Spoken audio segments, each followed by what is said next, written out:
we checked our weight before we left for the airport just to make sure. They took the lunches out, they took the snacks, they took the drinks, they took everything out. I don't think it's fair for them to charge for the baggage extra. Yeah, you know what else they took? $2.6 billion. That's how much money the top 5 airlines made from you last year in baggage fees. And we're hearing all kinds of complaints. Those fees include hefty penalties when your bags are overweight. So tonight, ABC 15 investigator Joe Ducey checks the accuracy of the airport scales to uncover some costly mistakes.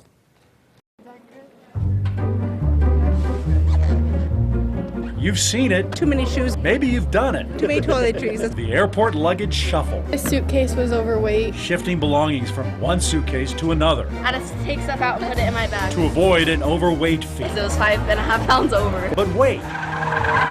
What if your luggage wasn't the problem? Do you think the scales are accurate? Who knows? We're with the Arizona Department of Weights and Measures at Phoenix Mesa Gateway Airport, home of popular Allegiant Airlines, and we found a number of problem scales. You can't show up here like this and have a number already on there. The department's Sean Marquez points to this scale. It doesn't start at 0, and inspectors find another one fluctuates between adding weight and taking it away. It's immediately closed.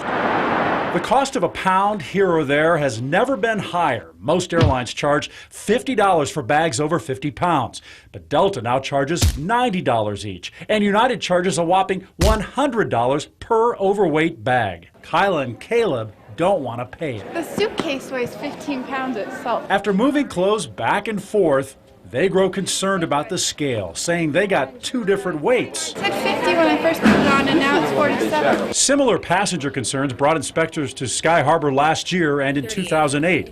The good news, by far, most scales had no problems.